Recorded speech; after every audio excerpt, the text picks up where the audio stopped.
Compliments. Merci. Di nuovo un applauso. Merci beaucoup. Merci. Merci beaucoup. Poi ci sarà un'altra proiezione dopo cena, quindi questa è quella del pomeriggio. Margherita. Oui, voilà. Ok. Alors, si les gens ont envie de faire un petit commentaire, positif ou négatif, faire un petit dessin, il y a un livre qu'on va faire circuler, que je vais donner.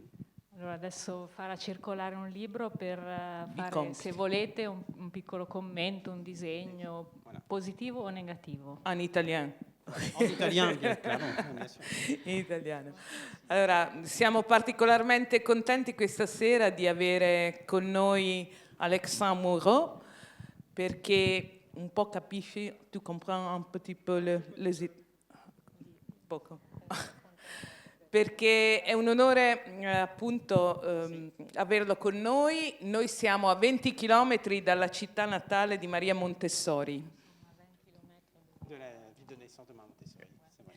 E siamo molto orgogliosi di questa vicinanza e di aver respirato, anche se naturalmente tutto il mondo l'ha conosciuta, questa grande intuizione. La prima domanda è relativa al tuo lavoro di regista. Cosa ha significato mettere la macchina da presa ad altezza di bambino?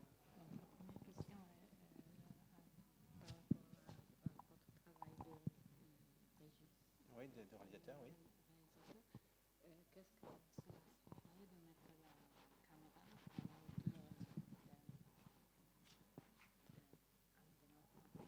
Eh bien, ce que ça signifie, c'est évidemment, à mon sens, de respecter l'enfant, puisque je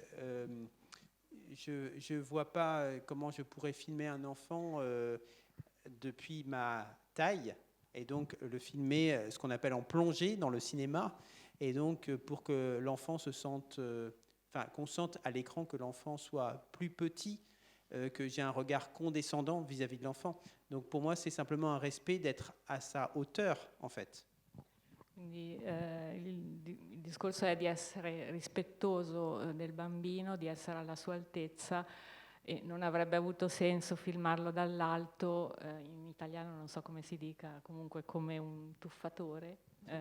Nel cinema c'è un termine per uno stuntman. Con questo sguardo lo farebbe sentire più piccolo di quello che sarebbe in realtà. Voilà, après, ce que je voulais aussi, c'était que être le plus proche des enfants, et je voulais qu'on se sente un petit peu enfant aussi, parce que c'est important. Moi, j'étais très ému d'être avec tous ces enfants tout petits. Et j'étais très heureux d'être vraiment en proximité avec eux, donc vraiment à leur taille. Et je pense que quand on est avec des petits-enfants comme ça, il faut qu'on essaye de faire revivre son enfant intérieur, de laisser revenir en tout cas. Volevo anche essere il più vicino possibile ai bambini, e volevo che chi vede il film, che gli spettatori si sentissero anche loro bambini.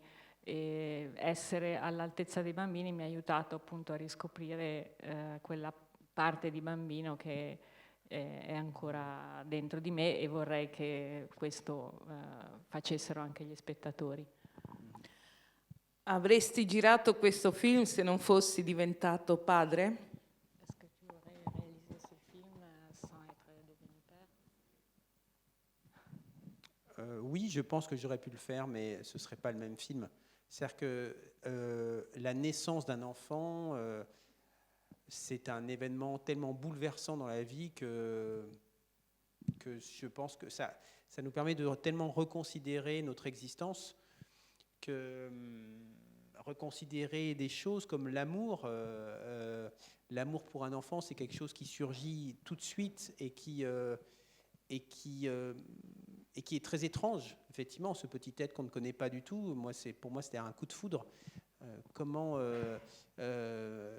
Donc, on vit ça, et puis il y a une attention, un amour très protecteur. Enfin, il y a plein de choses qui sont reconsidérées quand on est parent, et que j'ai essayé quand même de faire passer dans le film aussi. C'est-à-dire que moi, en tant que père, je suis là aussi en tant que père, évidemment.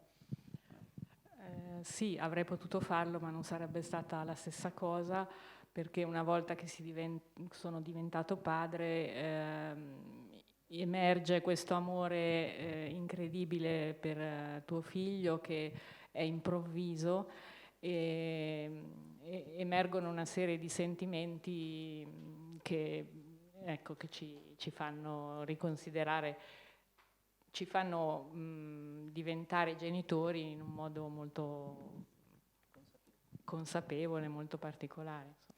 Par exemple, si on lit un petit texte de Maria Montessori, je pense que si on n'est pas parent, on ne peut pas l'entendre de cette façon-là. Enfin, moi, Maria Montessori m'a bouleversé par sa vision de l'enfant, son amour de l'enfant et toute sa pédagogie qui est quand même très puissante, qui est considérable à mon avis, parce que c'est un projet tellement bien pensé qui non seulement concerne un enfant, mais concerne un groupe d'enfants.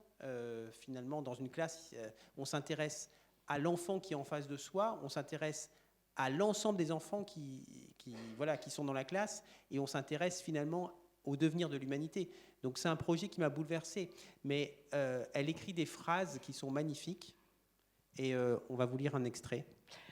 Mi dice che vorrebbe leggere un testo di Maria Montessori che l'ha molto colpito, e non l'avrebbe colpito così tanto se non fosse stato genitore. Il progetto di Maria Montessori, dice, è molto molto ampio e l'ha sconvolto, in quanto ci si interessa al bambino singolo, alla classe, a un insieme, a un gruppo, e alla fine al mondo intero.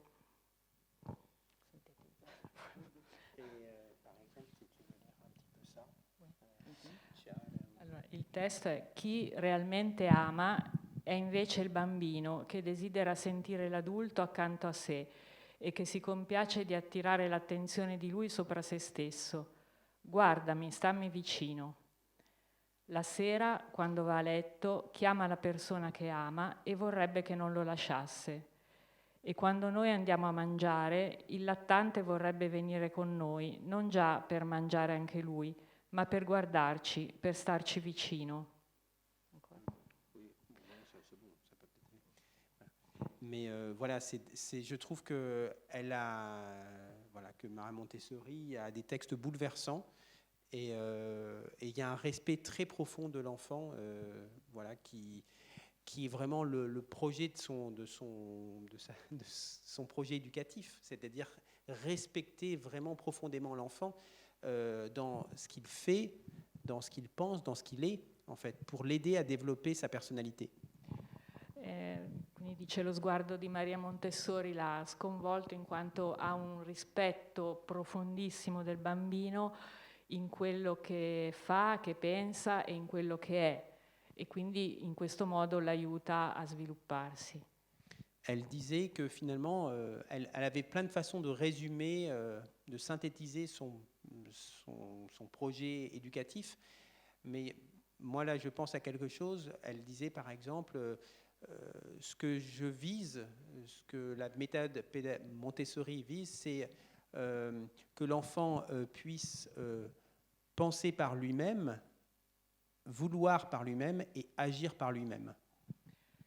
Lo scopo principale del metodo Montessori è quello di fare in modo che il bambino possa pensare da solo, agire da solo e volere, quindi sviluppare la propria volontà e agire da solo. Donc il s'agit elle disait aussi que sa méthode, c'est une autre façon de résumer, de ne pas mettre d'obstacles dans le développement naturel de l'enfant. E nel suo metodo la cosa fondamentale è non mettere ostacoli allo sviluppo naturale del bambino. Et dès qu'on voit un enfant, dès sa naissance, on voit que l'enfant, il a envie d'agir par lui-même, de penser par lui-même, de vouloir par lui-même. Dès la naissance presque, on voit ça. Et donc, il s'agit de respecter cet élan de vie qui est là devant nous. Quindi fin dalla nascita si vede che il bambino ha voglia di pensare da solo, di volere fare le cose da solo e di agire da solo, e quindi si tratta semplicemente di non porre ostacoli a questo sviluppo naturale del bambino.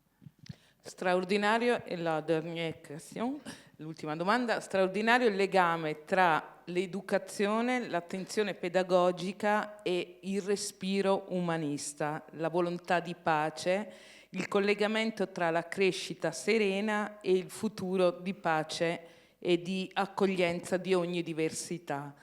Lo diceva Maria Montessori all'inizio del Novecento, è stata candidata a 3 premi Nobel per la pace, mai vinti, ed è di una attualità molto sorprendente.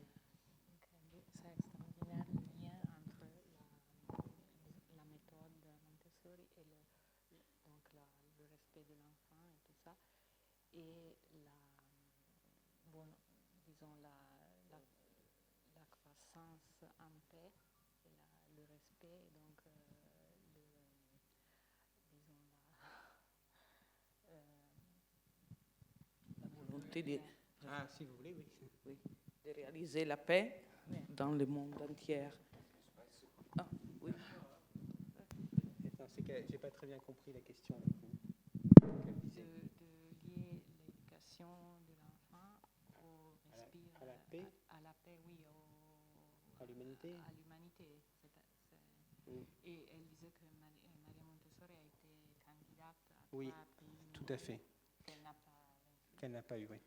Oui, tout à fait. Moi, c'est vrai que ce que je trouve aussi extraordinaire, c'est que voilà, devant l'enfant qui est voilà, face à l'enfant qui est devant nous, quand on est éducateur Montessori, moi, il se trouve que j'ai fait la formation pour devenir éducateur Montessori. Dans le cadre de ce film-là, je voulais bien comprendre ce que c'était, et donc j'ai fait la formation Montessori. Donc, quelque part, j'ai entrevu ce que c'était que être éducateur. Dice che prima di girare questo film ha seguito la formazione per essere educatore Montessori, quindi ha iniziato a scoprire cosa vuol dire questo metodo. Et donc, quand on est devant un enfant, quand on veut voilà, essayer d'interagir avec lui, eh bien, à mon sens, il faut toujours penser non seulement à l'enfant, mais à l'humanité. Quindi quando l'educatore è davanti al bambino non deve mai pensare solo al bambino, ma deve pensare anche all'umanità. C'est pas seulement, voilà, on n'est pas là que pour aider l'enfant, on est là aussi pour construire un monde nouveau. Non si è lì per aiutare solo il bambino, ma per costruire un mondo nuovo. Et ce qui est surprenant, c'est qu'on pourrait se dire, bah, le monde nouveau, le monde de paix, on va le bâtir en travaillant seulement la bienveillance dans la classe avec les enfants. Un mondo nuovo lo si costruisce, per esempio, lavorando alla benevolenza, al fatto di costruire delle relazioni di pace nella classe. C'est-à-dire en supprimant toute violence qu'on pourrait faire aux enfants. Per esempio, non sanzionando, perché non è ma ostacolando tutte le reazioni violente che potrebbero insorgere nella classe. Mais Maria Montessori, finalement, disait, et elle le dit très clairement dans L'éducation et la paix, voilà. Maria Montessori diceva che... dans le livre de L'éducation et la paix, nel libro L'educazione e la pace, que ce qui fait que finalement, on pourrait arrêter toutes les violences humaines et les guerres en particulier. Tutto quello che può far cessare le violenze umane, quindi le guerre, tutti i conflitti. Eh bien, c'est d'aider l'enfant à développer un esprit équilibré et un esprit fort. È aiutare il bambino a sviluppare uno spirito equilibrato e forte. Et un esprit fort, en fait, c'est quelqu'un qui va pas suivre des idées morbides, mortifères. Uno spirito forte vuol dire qualcuno che non segue delle idee mortifere, violente o comunque malate, fra virgolette. et qui ne va pas donc se laisser diriger par des personnes violentes pour aller assassiner des gens, par exemple. Che non si lascia guidare da personaggi violenti che magari lo mandano a assassinare o le cui idee, insomma, lo fanno. Et c'est aussi une personne qui sait ce qui l'intéresse dans la vie et qui va être du côté de la vie, justement, et pas du côté de la mort, qui va se plonger, comme on peut voir dans le film, avec concentration, avec intérêt sur des sujets qui le passionnent. Et voilà, et qui donc fait un travail de construction et pas un travail de destruction. Quindi sarà una persona che si interessa alla vita, non tanto alla morte, che sarà capace di concentrarsi su quello che attira la sua attenzione e quindi farà un lavoro di costruzione e non di distruzione. Et un enfant équilibré, c'est aussi quelqu'un qui se rend bien compte qu'il a été bien traité pendant son enfance, il a été profondément respecté, donc il ne peut pas imaginer que lui, en tant qu'adulte ou même qu'en tant qu'enfant, il puisse ne pas respecter d'autres enfants. Parce que il y aurait une dissonance en fait dans son esprit. Quindi è un bambino che è consapevole di essere stato rispettato nella sua infanzia e quindi non riesce a concepire a sua volta di non riuscire a rispettare gli altri. C'è qualcosa di dissonante nella sua coscienza, nel non rispetto dell'altro. Voilà. Donc, je passe à des questions. Merci. Potrei aggiungere una cosa in quanto pubblico. Allora, Maria Montessori, marchigiana, nata a 20 chilometri da qui, a Chiaravalle. Après, je vais vous traduire à part. 3 nomination ai premi Nobel, nemmeno uno vinto.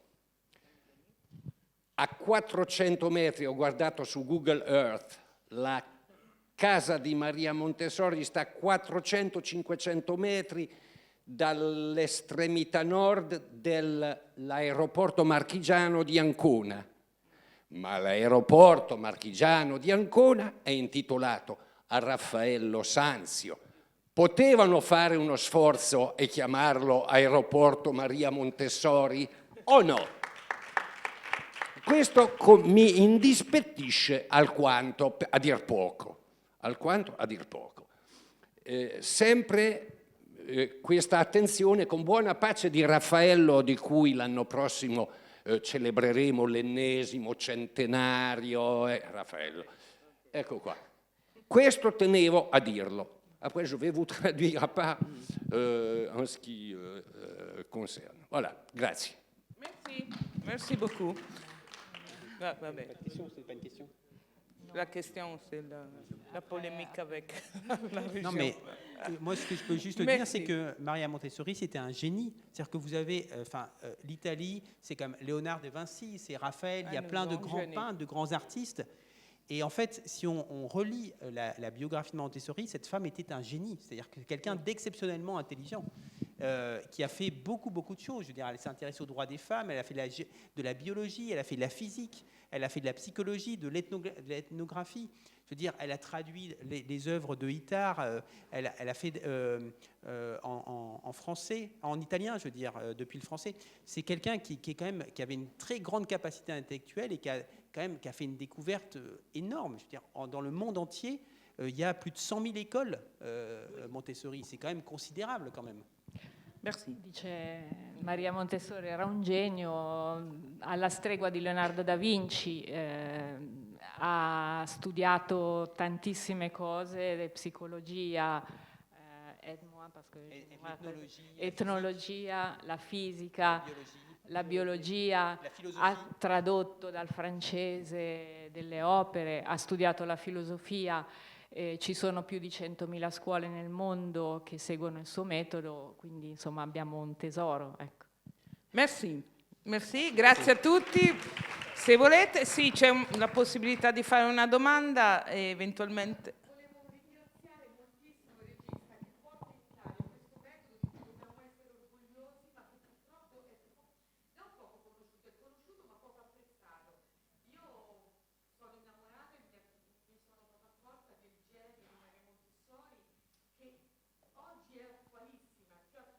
Sì. tempi in cui lei ha scritto e ha studiato questo metodo, che è il metodo del bambino, poi, no? Che lei ha scoperto attraverso il bambino.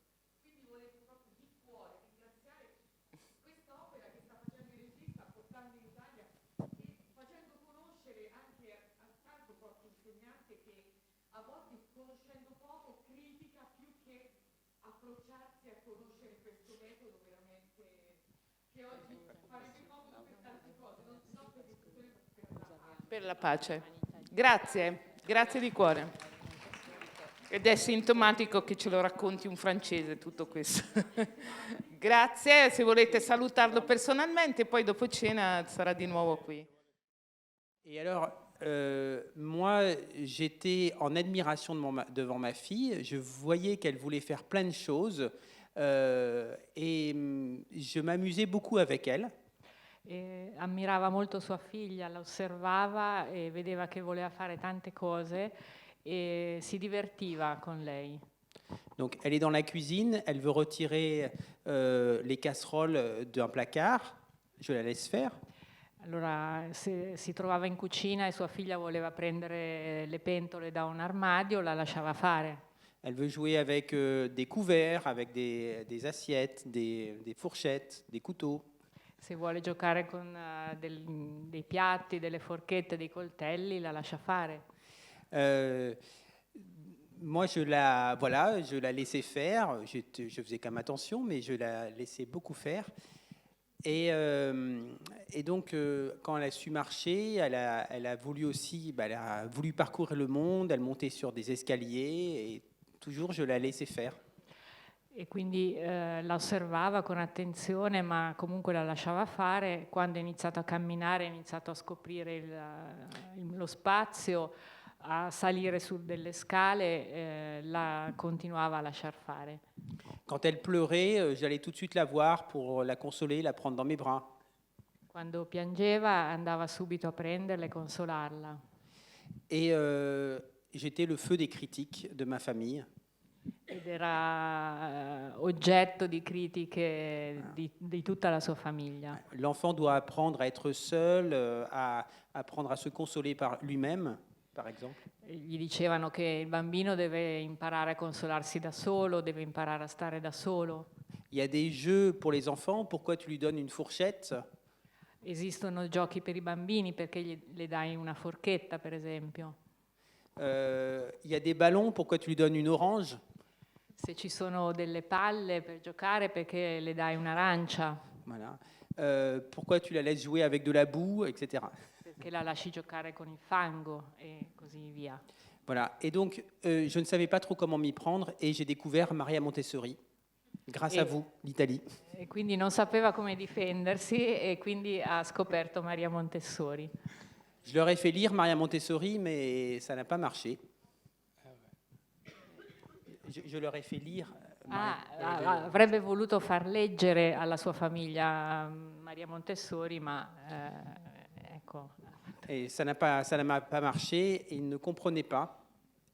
non capivano comunque. Donc j'ai dû aller plus loin E quindi ha Pour leur dovuto fare di più. pour leur faire comprendre Montessori.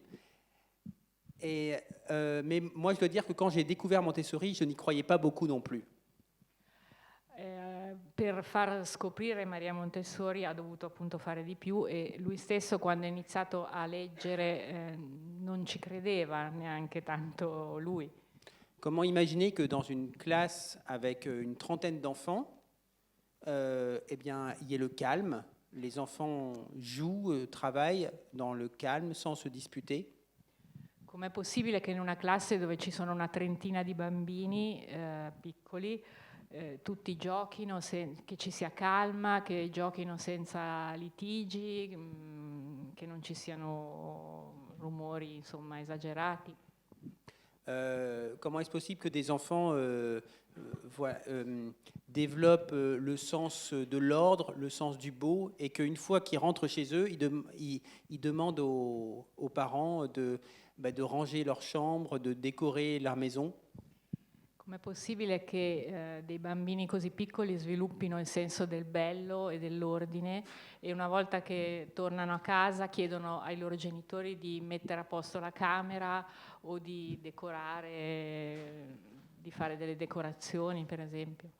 Et comment est-ce possible qu'un enfant qui a 5 ans et demi puisse se passionner pour sache lire déjà et puisse se passionner par exemple pour l'analyse grammaticale? Com'è possibile che un bambino di 5 anni e mezzo sappia già leggere e si appassioni all'analisi grammaticale, per esempio? Et donc, tout ça me semblait incroyable, et donc c'est pour ça que j'ai commencé à creuser ce sujet, et je suis allé voir des éducateurs, des écoles, et j'ai trouvé l'école que vous allez voir tout à l'heure. Quindi si è appassionato a questo argomento e ha iniziato a visitare diverse scuole montessoriane e ha scelto questa scuola dove ha girato il film che vedrete. Donc j'ai passé 2 ans et demi dans la classe de Christian pour faire ce film-là. Ho passato 2 anni e mezzo nella classe dove vedrete che è stato girato il film.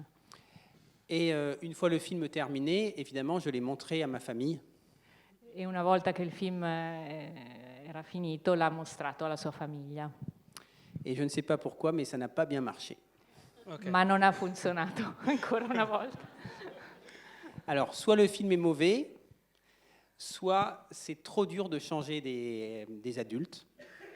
O il film non è fatto bene, oppure è molto difficile cambiare degli adulti. Voilà.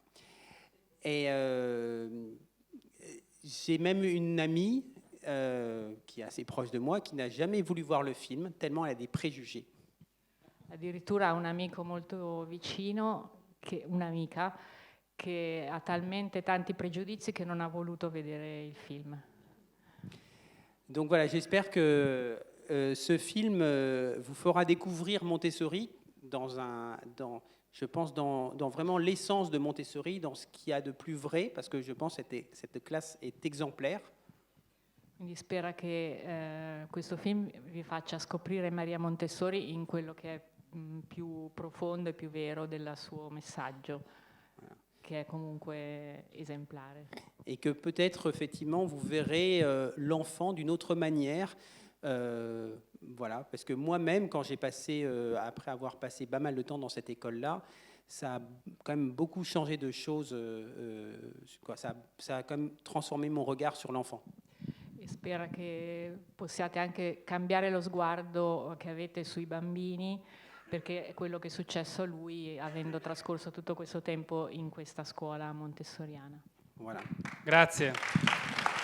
Grazie Alexandre. Je peux dire ce cahier? Je peux dire ce cahier? Ok. Questo è un quaderno e Alessandro ci tiene molto a che vengano scritte qui dentro le vostre opinioni. Insomma, quindi alla fine lui vi invita a scrivere magari un giudizio del film, considerando il fatto che ha trovato una notizia negativa, cioè un commento negativo solamente a Marsiglia. Questo non vuol dire che stasera voi dovete scrivere di negativo, giusto Alexandro? Però insomma ecco, lui ci tiene molto a che voi esprimiate la vostra opinione. In italiano chiaramente, perché poi dopo noi lo tradurremo e cambieremo tutte le parole. Anche un disegno, dice. Potete fare anche un disegno. Grazie Alessandro, ci vediamo tra un'ora e qualcosa, un'ora e 3/4.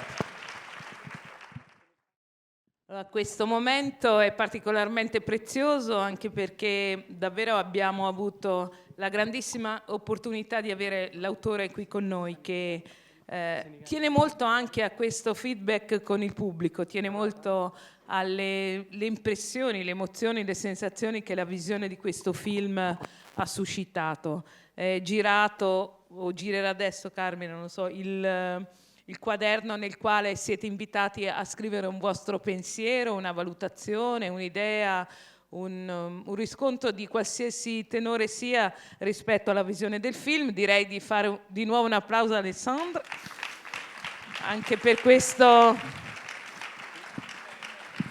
Prego, sedetevi pure. Questo impegno appassionatissimo, quello che colpisce di questo giovane regista è proprio la passione che ha messo nello sguardo così intenso, amorevole e appassionato sulla realtà dell'infanzia. Grazie anche a Emanuela Sbriscia Fioretti, un applauso anche a lei che ci aiuta nella traduzione.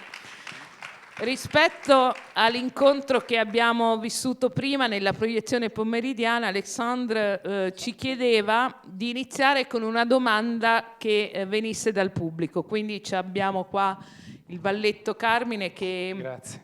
Sì, Però se le c'è qualcosa, maestate- se no inizia lui con una domanda, no? Volevi faire Oui, una question? eh bien, je crois qu'il y a des enseignants dans la classe, dans la salle.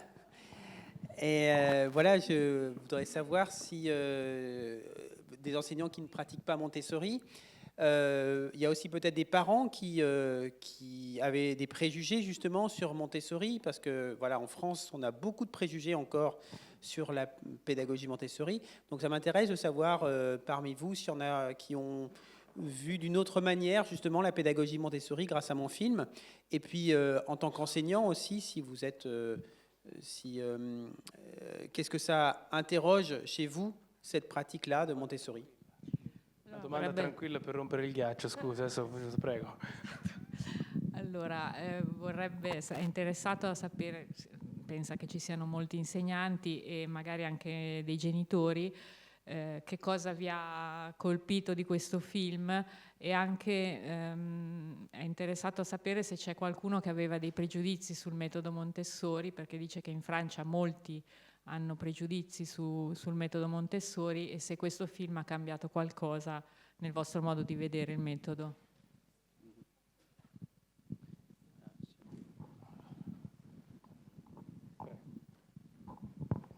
Buonasera, non sono un insegnante, sono un genitore e è interessante il fatto che io ho vissuto 11 anni in Olanda e non conoscevo il metodo Montessori, l'ho scoperto lì. Mia figlia è andata per alcuni anni in una scuola Montessori e ho scoperto anche che poi lei era originaria di qui, per cui paradossalmente credo che ancora in Italia ci siano molti pregiudizi e che sia anche ancora molto difficile diffondere e convincere di questo metodo. Recentemente mia figlia, che adesso... Scusa, sì.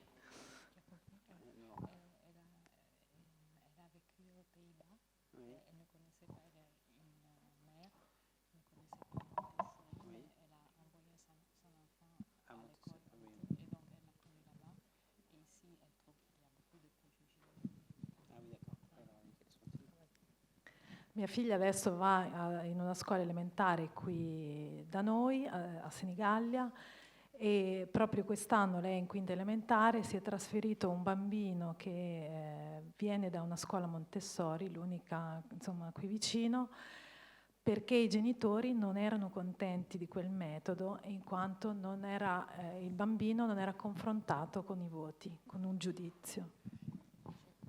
Grazie.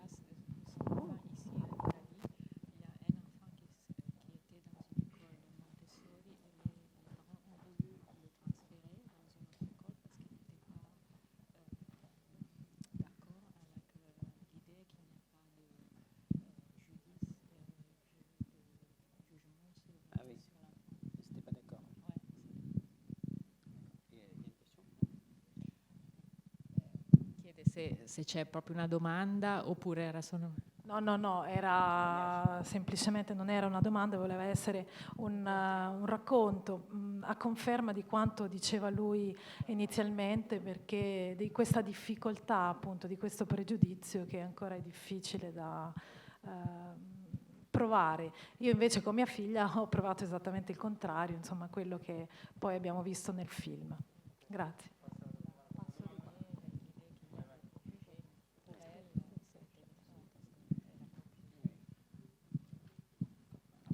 Buonasera, anzitutto i complimenti, sono un genitore anche io e vorrei sapere se queste scuole in Francia, penso che anche in Olanda, non lo so, almeno da noi, io sono originaria del Messico, dello stato di Chihuahua, e sono private, tra l'altro molto costose e non lo so io in Francia, parlo per quel che io sono, per quel che non so signora.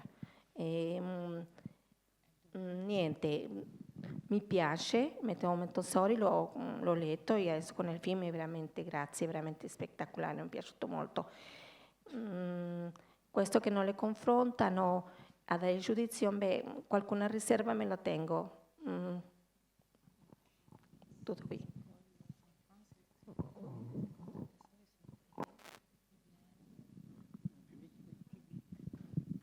En France, depuis quelques années, il y a un grand mouvement en faveur de Montessori. Et aujourd'hui, il y a à peu près 450 écoles privées en France, Montessori, et 1000 classes dans le public qui sont donc gratuites.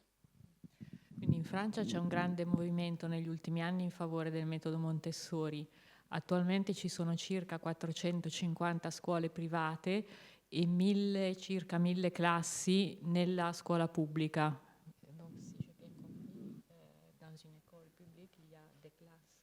Oui, voilà, il y a des classes qui sont Montessori. Voilà. Quindi in una scuola pubblica ci sono delle classi che adottano il metodo Montessori. Et souvent, ce sont donc les professeurs qui se forment eux-mêmes à Montessori par leurs propres moyens et qui achètent le matériel par leurs propres moyens, des fois avec l'aide de la mairie. Di solito succede che sono gli insegnanti che decidono di seguire una formazione Montessori e che acquistano con i propri mezzi anche il materiale, oltre a seguire la formazione con i propri mezzi, si procurano anche il materiale con i propri mezzi. Il faut savoir aussi qu'en France, il y a des villages qui ont des écoles qui sont sur le point de fermer, qui n'ont pas beaucoup d'enfants, et la mairie a la volonté justement de les transformer en écoles Montessori pour faire venir des gens, et donc ça marche. Parce qu'il y a des écoles, des écoles publiques qui se sont mises à Montessori et qui donc du coup font venir pas mal de gens, soit pour s'installer ou en tout cas pour que les enfants viennent dans cette école. E succede anche che ci sono diverse scuole di piccoli paesi che stanno perdendo, cioè hanno pochi bambini e l'amministrazione di quei paesi decide di trasformare le scuole in scuole Montessori anche per richiamare bambini e quindi questo un po' funziona nel promuovere insomma anche il metodo.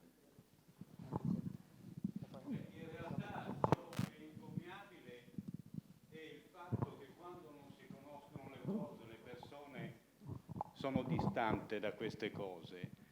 È incommiabile il fatto che lui ce le presenta e ce le faccia conoscere. È indubbio che questo sistema è un sistema validissimo, non c'è che dire. Grazie. Merci parce que fait connaître.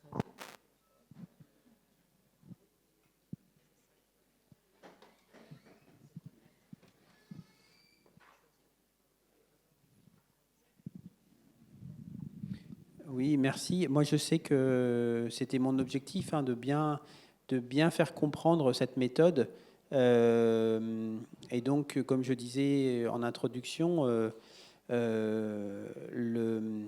en fait, les livres de Maria Montessori sont parfois très beaux, très émouvants sur certains passages. C'est très beau.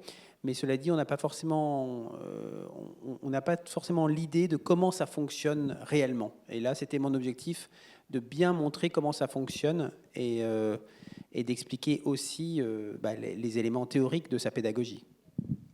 Il suo scopo era proprio quello di far conoscere questo metodo.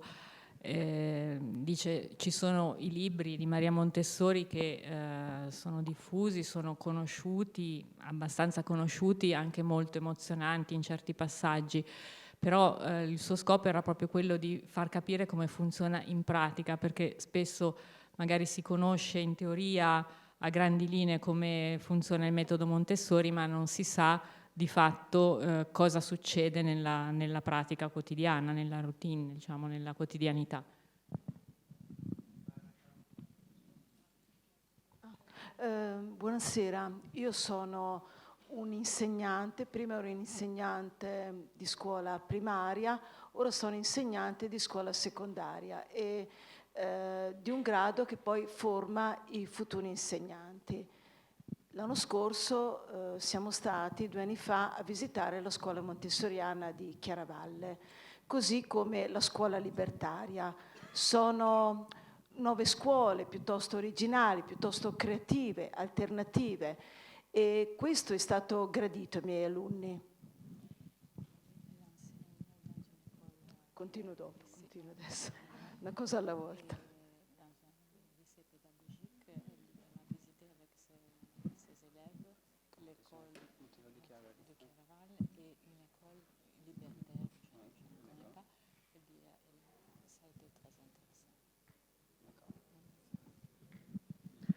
Quindi non posso dire che ci siano pregiudizi. Abbiamo riflettuto sull'esperienza svolta e di ogni esperienza abbiamo valutato i lati positivi, così come i lati negativi che ci sono quando si prende un modello in modo totale, si decide di far seguire al proprio figlio un metodo educativo per tutto il percorso scolastico, non limitandosi alla scuola d'infanzia, proseguendo poi alla scuola primaria.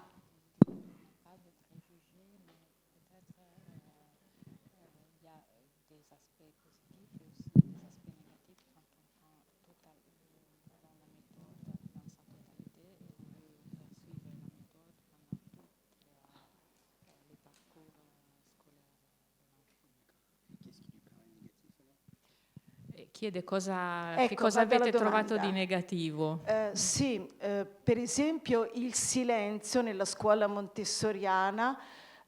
Noi siamo stati a Chiaravalle alla scuola d'infanzia, siamo stati anche alla scuola primaria. Il silenzio, l'utilizzo di questo materiale antico, desueto, e un'altra cosa, la mancanza di esperienzialità riguardo esperimenti di scienze, queste cartine geografiche, queste cose d'incastro. Insomma, gli alunni sono stati piuttosto perplessi di alcune parti di questo metodo, non di tutte.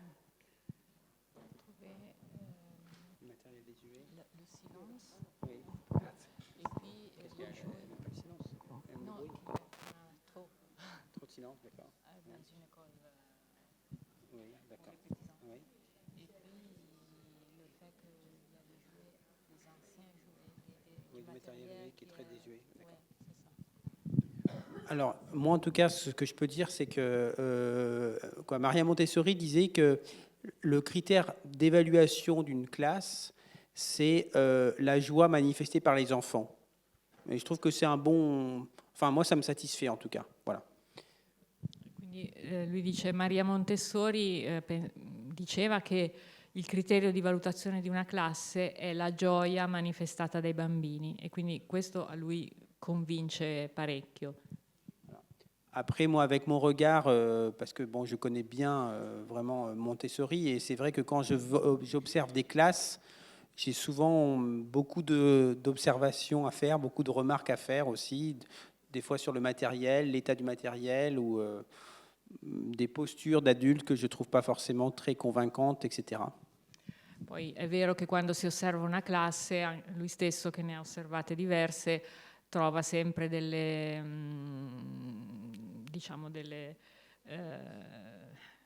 difetti, delle carenze, o comunque delle osservazioni da fare riguardo il materiale o anche l'atteggiamento degli adulti rispetto ai bambini. Voilà, je ne sais pas s'il y a une autre question.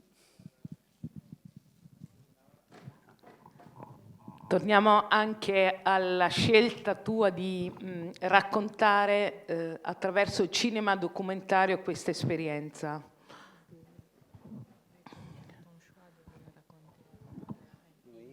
Ecco, cosa significa abbassare la macchina da presa ad altezza di bambino? Cosa ha rappresentato?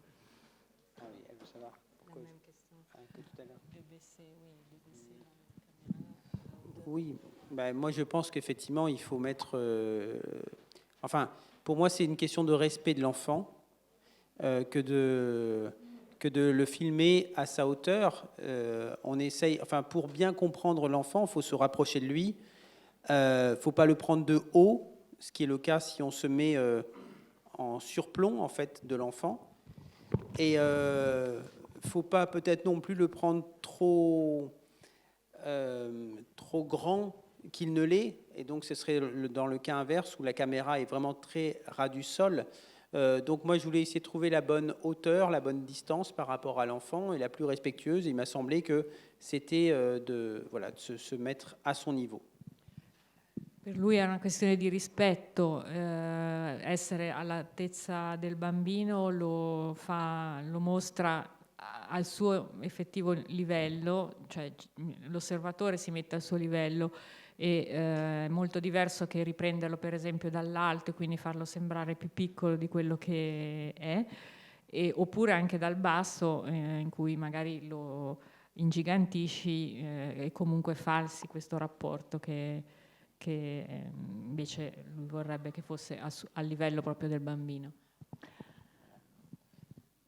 Un'altra domanda mi viene in mente pensando il contesto attuale, che non è solo da un punto di vista tecnologico completamente diverso dal tempo in cui Maria Montessori pensa a questo progetto pedagogico. Noi siamo adesso nel tempo del digitale e che, ripeto, non significa solo usare altri mezzi, ma un'antropologia e un modo di relazionarsi alla realtà molto diverso. Pensi che la cultura digitale renda ancora più necessario un metodo come quello di Maria Montessori oppure lo esclude dalla contemporaneità?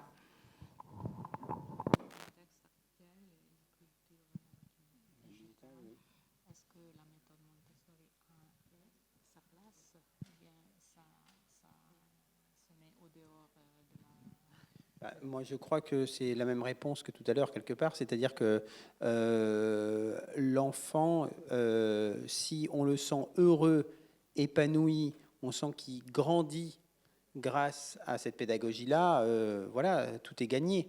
La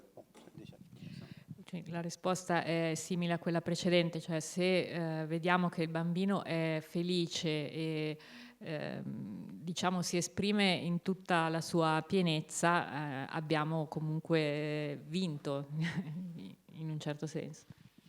Et puis, on sait que effectivement, c'est important pour un enfant eh bien, de pratiquer une vie sociale. Hein. À partir de 3 ans, Maria Montessori parle d'embryon social. Il commence à prendre conscience vraiment des autres et de vouloir aimer jouer, travailler avec les autres.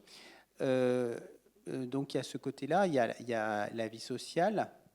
È importante per un bambino a partire dai 3 anni avere una vita sociale, quindi potersi confrontare con altri, amare, giocare, relazionarsi con altri bambini e adulti. Et puis pour le bon développement de l'enfant, eh bien, il est important aussi que l'enfant puisse se déplacer beaucoup, utiliser ses mains, utiliser sa motricité fine et grossière en fait. Hein, et également raffiner ses sens, en fait, tous les sens.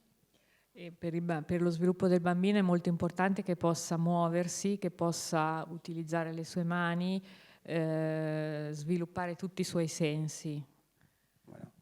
Et donc, il semble que utiliser, par exemple, des nouvelles technologies dans la classe, ce ne soit pas du tout nécessaire, indispensable pour le développement de l'enfant.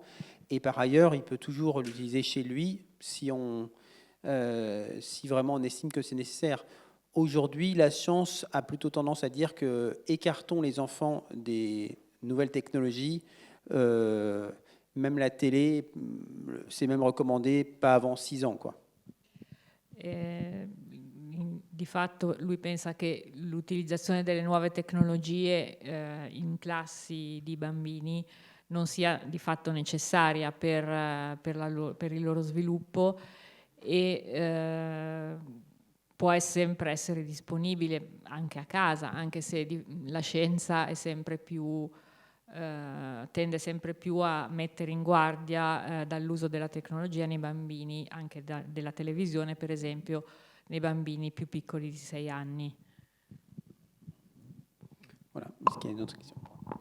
E io volevo sapere un suo parere sulla motivazione per la quale, nonostante ci siano diverse dimostrazioni a livello statistico e scientifico, come per esempio questo documentario, perché ci sia ancora questa difficoltà nell'abbattere i pregiudizi di questo metodo.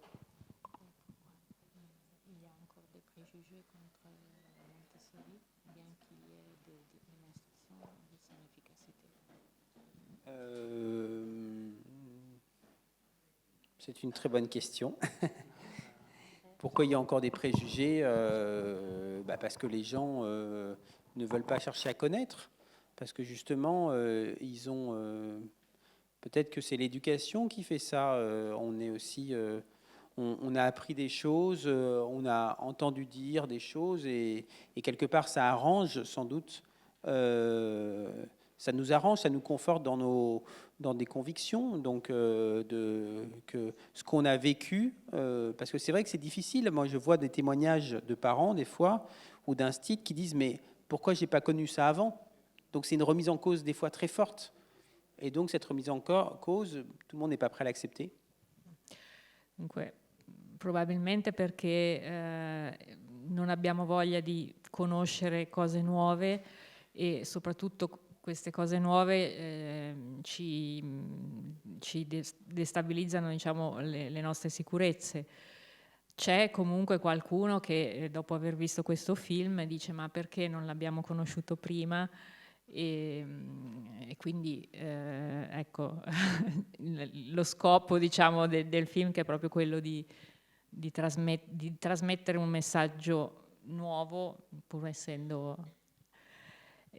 però probabilmente questo è il motivo, cioè siamo un po' fissi nelle nostre abitudini, e questo, il messaggio di Maria Montessori, ci viene a scardinare. È curioso perché queste cose nuove hanno 100 anni. C'est curieux parce que c'est une nouvelle chose en 100 ans. Oui. Mais Maria Montessori déplorait les préjugés à l'égard de l'enfant, et puis à l'égard de sa pédagogie très très vite. Très très vite. Ça bouleverse tellement les représentations de l'école. Moi, ça m'a bouleversé. D'ailleurs, c'est pour ça que j'ai même voulu faire la formation d'éducateur, parce que j'ai été bouleversé aussi par ce que je voyais dans cette classe, et je voulais vraiment bien comprendre. Dice sì, effettivamente Maria Montessori stessa odiava i pregiudizi, ma molto presto il suo metodo è stato oggetto di pregiudizi, perché è talmente rivoluzionario rispetto a un'educazione classica, scolastica, che uno viene sconvolto da questo tipo di metodologia. E lui stesso, che ha seguito la formazione per educatori montessoriani, era inizialmente sconvolto da questa nuova metodologia. Fondamentalement, je pense que ce qui est très fort, c'est que avec Montessori, on se rend compte que le maître est presque pas nécessaire. Et donc ça, c'est difficile à accepter pour quelqu'un qui est enseignant et qui se croit tout puissant, qui pense que vraiment il a autorité, et il doit enseigner, il doit apprendre tout à l'enfant, et que l'enfant, c'est une coquille vide qu'il faut nourrir en permanence. Mais non, en fait, on se rend compte que l'enfant, il a un potentiel extraordinaire, et qu'il faut très peu de choses pour qu'il apprenne par lui-même. In effetti il problema fondamentale è che con il metodo Montessori ci si rende conto che il maestro, l'insegnante, è praticamente inutile, e questo sicuramente sconvolge la visione che abbiamo dell'insegnante come un essere, tra virgolette, onnipotente, che deve nutrire il bambino come se fosse un guscio vuoto in cui devo inserire delle informazioni, delle nozioni. In questo caso invece capiamo che il bambino ha tutte le potenzialità per svilupparsi.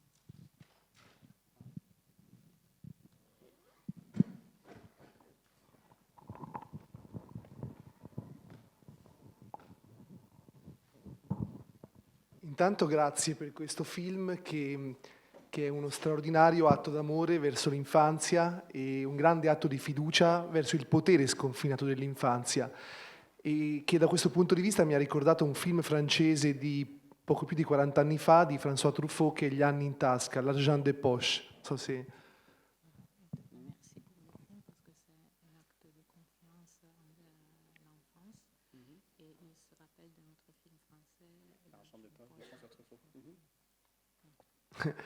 In quel film il potere, appunto, come dicevo, senza confini dell'infanzia viene simboleggiato in tante maniere, viene rappresentato in tante maniere. Ce n'è una che ha dell'incredibile, cioè un bambino che a un certo punto viene lasciato solo dalla mamma perché la mamma ha scordato qualcosa di sotto la spesa, e il bambino rimane solo in cucina. A un certo punto, seguendo un gattino che sta giocando sopra il davanzale, il bambino, per seguire il gattino, addirittura si sporge, cade di sotto, tutti quanti i passanti, no, sconvolti. Il bambino si alza su e dice Grégory fatto boom. Si chiamava Grégory questo bambino, quindi incolume, eccetera. È una scena molto simbolica, che però il cui significato ritrova in questo film, cioè il potere che ha il bambino come padre dell'uomo, no? Diceva Maria Montessori.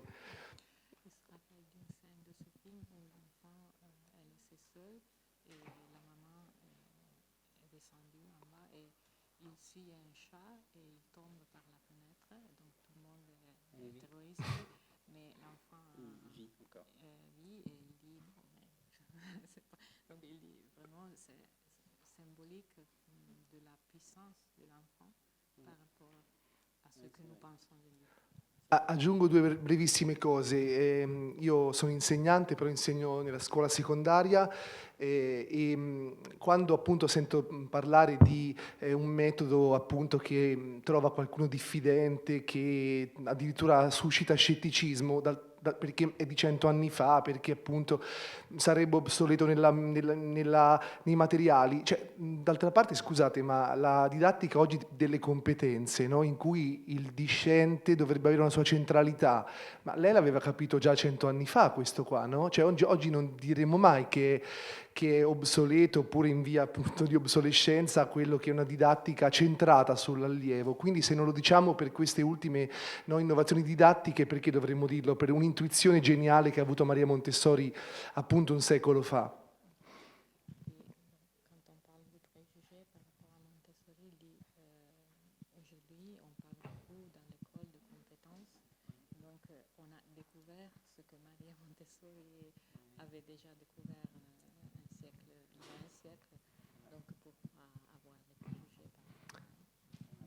E l'ultima cosa che voglio dire è che, a mio avviso, io sono di Chiaravalle, quindi, come dire, fin da piccolo ho respirato un'atmosfera intrisa di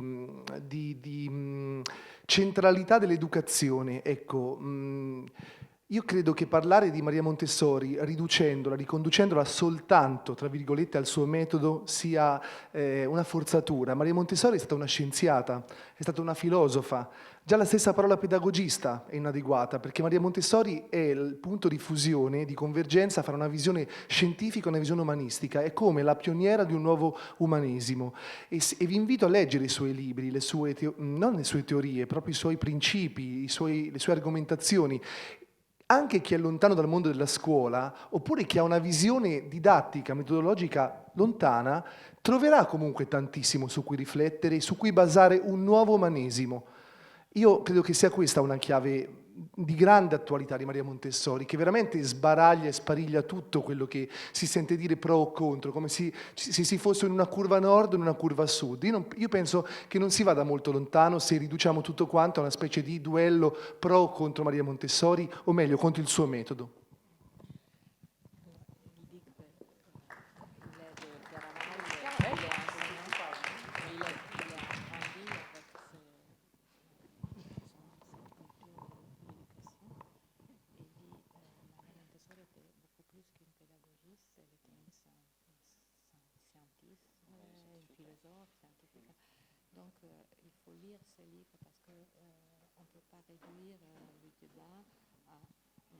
Pour ou contre la méthode, mais il faut aller voir ce qu'elle disait, et effectivement, même ceux qui ne sont pas pour la méthode trouveront quelque chose dans ça. Oui, merci beaucoup, je suis tout à fait d'accord. C'était effectivement, c'est une femme qui a étudié la philosophie, l'ethnologie, la physique, la philosophie, donc la médecine, psychiatre, donc elle a étudié beaucoup de choses.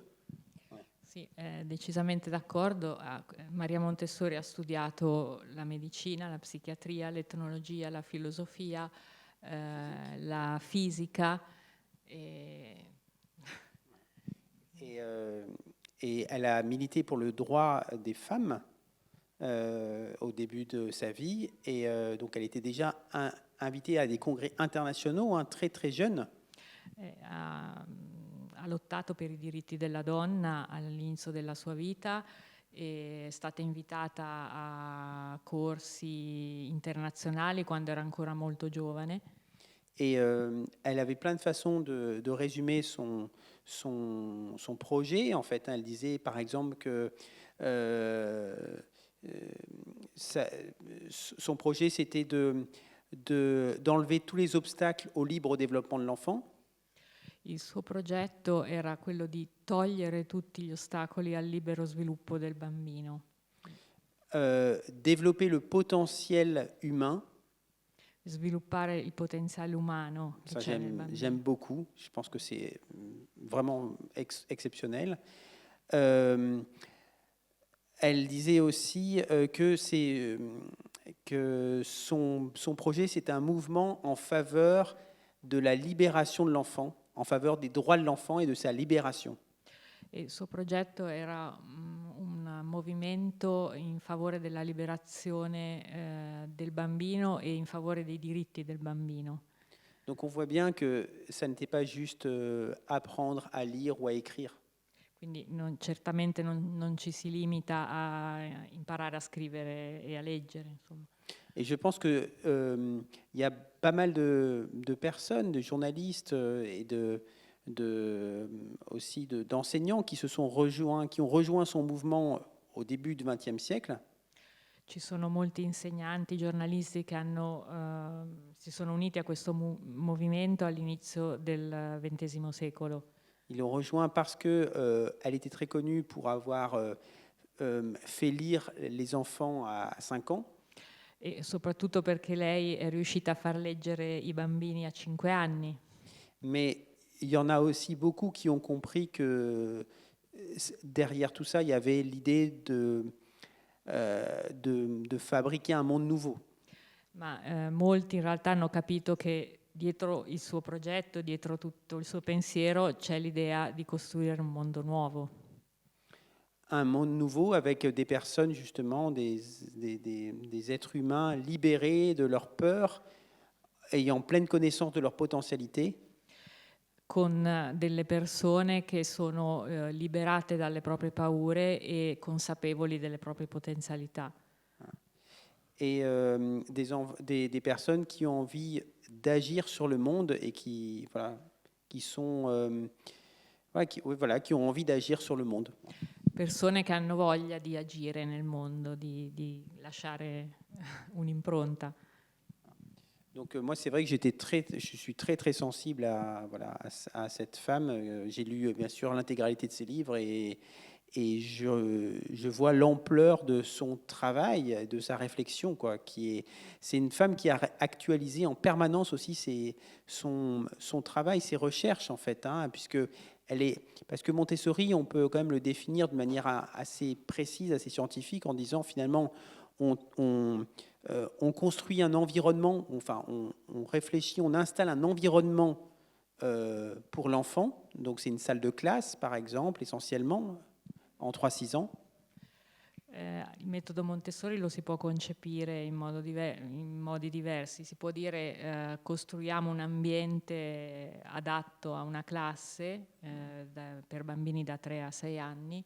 Voilà, ça pour les enfants de 3 à 6 ans, voilà, c'est une classe avec du matériel spécifique. Voilà.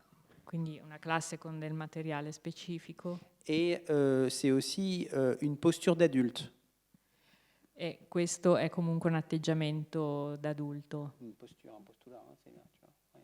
d'adulte. Et cette posture d'adulte doit répondre en fait le mieux possible aux besoins de l'enfant. Ecco, l'atteggiamento dell'adulto deve essere quello di rispondere il meglio possibile, nel modo migliore possibile, al bisogno del bambino. Voilà. Et donc, la posture de l'adulte et l'environnement, en fait, comment on l'imagine? Eh bien, en connaissant les caractéristiques de l'enfant. Quindi l'ambiente e l'atteggiamento dell'adulto sono immaginati conoscendo quali sono le caratteristiche del bambino. Voilà. Et donc, la connaissance de l'enfant, on l'a à travers ses observations personnelles, mais aussi à travers la littérature scientifique, évidemment. E questa conoscenza del bambino la si ottiene osservandolo, quindi osservando il bambino stesso, ma sicuramente attraverso anche la letteratura scientifica. Et elle, quand même, une de ses grandes conquêtes, une de ses grandes trouvailles, c'est d'avoir observé que l'enfant avait une capacité de concentration. E una delle sue maggiori scoperte è quella di aver osservato che il bambino ha una capacità di concentrazione.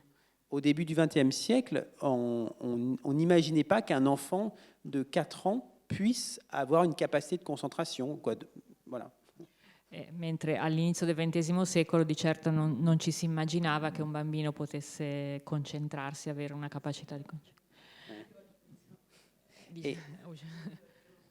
Voilà, et en fait, comment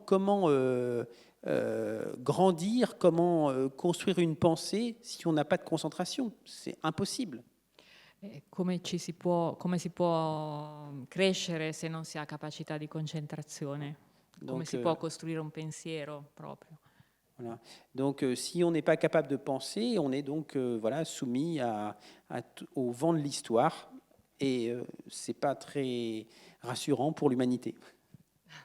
Allora, se non siamo capaci di pensare, siamo sottomessi alle tempeste della storia, diciamo, e quindi Voilà. non abbiamo un futuro molto roseo. Ecco. Donc voilà voilà les réflexions que j'ai par rapport à cette intervention.